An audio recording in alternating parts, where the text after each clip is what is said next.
2 lightweight arrows, 2 heavy arrows.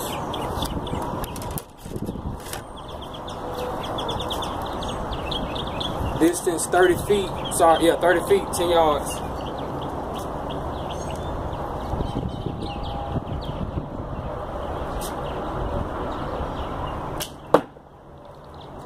A little bit to the right, still tune it in, heavy arrow.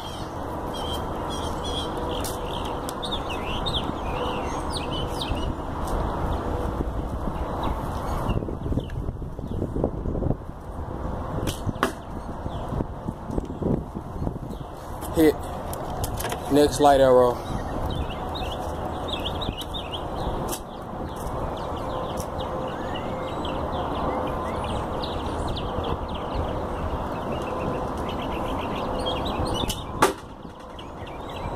On point below with the light arrow, last heavy arrow.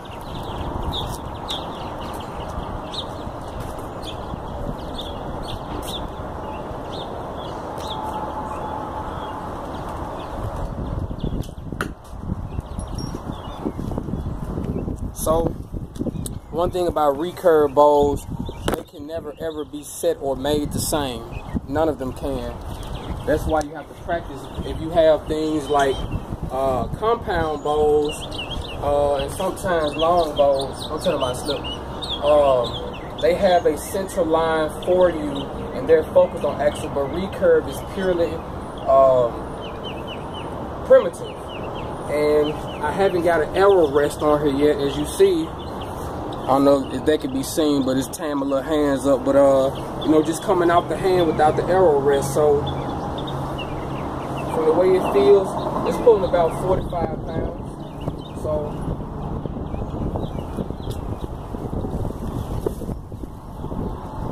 and once again, recurve bow. For this one, like mine pulls off to the left, yours pulls off to the left again, and only thing that is with practice and zeroing in on the target, you have to sit there with repetition and shoot over and over again. If you're like me, shooting 2 different weights on your arrows, you have to make adjustments for each one. So starting out with a recurve like I did, it is training.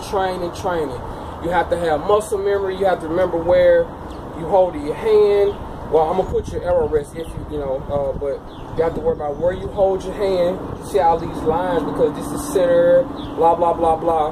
But you have to think about where you put your hands. You have to think about how you hold it, where your fingers are. If your fingers are deep on there, or if they're just using the tips how you're supposed to. All of that plays into it. Also, when you do a full draw,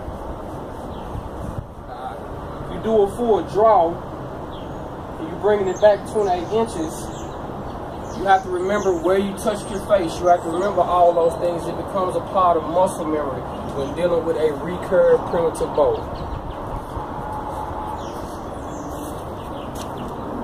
By the way, this is a creation by the Naga Samurai, aka the Iron Wolf. Shalom.